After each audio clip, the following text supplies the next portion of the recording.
Once again, we are seeing that the United States government is attempting to blame communist China for the COVID-19 outbreak. And this renewed round comes as it has been long-standing policy by the United States to undermine China as it is continuing to grow influence around the world. President Biden has now ordered the intelligence agencies of the U.S. to do their own investigation to determine whether or not the virus leaked from a lab in Wuhan. He has given them 90 days to put together a report and get back to him. A report that we're all sure is going to be unbiased. In a statement, he said, "As a part of that report, I have asked the areas of further inquiry that may be required, including specific questions for China. I have also asked that this effort include work by our national labs and other agencies of our government to augment the intelligence community's efforts, and I have asked that the intelligence community to keep Congress fully appraised of its work."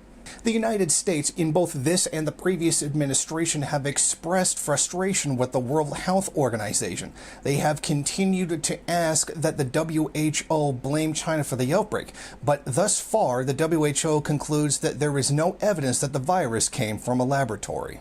Possible that other options might have occurred, including a possible lab leak. We just don't have evidence to be able to say what that likelihood is.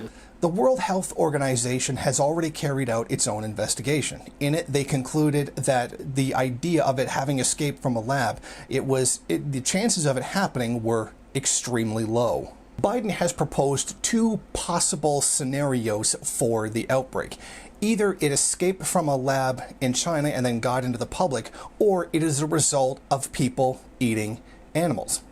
Regardless, he has tasked Jake Sullivan, a national security advisor, with putting together the report on Wuhan. As of today, the U.S. intelligence community has coalesced around two likely scenarios, but has not reached a definitive conclusion on this question. Here's their current position. While two elements in the IC lean towards the former scenario and one leans towards the latter, each with low or moderate confidence, the majority of elements do not believe there is sufficient information to assess one to be more likely than the other. One possibility not being considered by the United States is that this is a naturally occurring phenomenon that occurs about every century around the same time. Throughout history, there have been numerous plagues and viruses that have come out on this repeated centuries-long cycle. Now, the fact that this natural reoccurring phenomenon is not being considered as a possibility shows very much the intentions of the United States and how much honesty we can expect out of their reports. The insinuation here is veiled. China is incompetent. Either the virus escaped from a lab or it was the result of dietary choices that are perceived as alien to the Western chauvinist mind. The accusation here is palpable.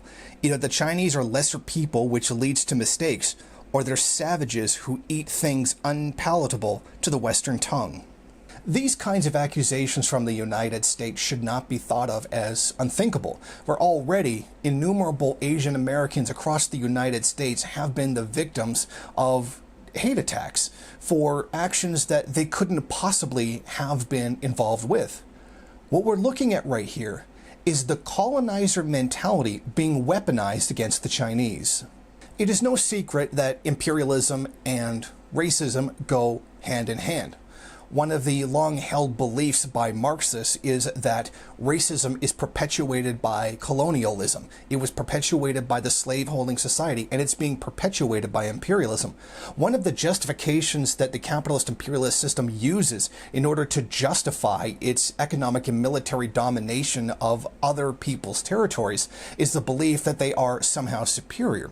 Now, this can be best personified in the American exceptionalism idea that somehow the United States was ordained by God to be superior to other countries, and that there's some kind of hidden quality within the American people that make them not only superior to others, but thus have the right and the justification for dominating over others. A lot of this can be traced back to the prosperity gospel on which much of the United States was actually founded. And in fact, the imperialists would be almost in dereliction of duty if not trying to weaponize this kind of xenophobia. This is exactly what we're seeing here. We're seeing this kind of colonizer mentality being used as a weapon against China in order to demonize their side. The possibility of this just simply being a naturally occurring phenomenon, which has been scientifically proven for a very long time, is not being considered.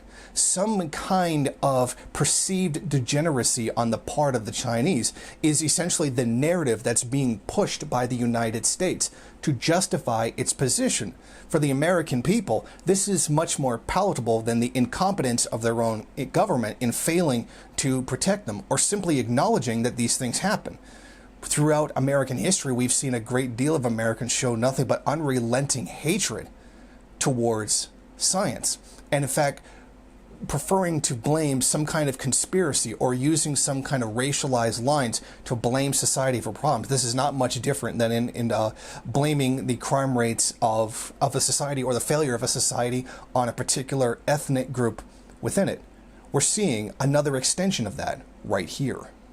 We should be under no illusions as to what this is about. Essentially, the United States is trying to undermine the efforts of China. Obviously, over the past 2 decades, China has expanded its influence across the world at an exceptional rate and has pulled in allies and others either by friendship or by the gun barrel. In the case of Tajikistan, this has led to an undermining of U.S. power across the world. A lack of confidence in the U.S. dollar, particularly with regards to China and Russia in their now multi-currency trade. There's a great deal of a global shift away from U.S. influence, no longer buying that it's some kind of wholly superior power that everybody should ally with, some kind of moral champion. Although that moral superiority has always come at the cost of tens of millions, if not hundreds of millions of lives across the world over, 2 centuries? Something like that.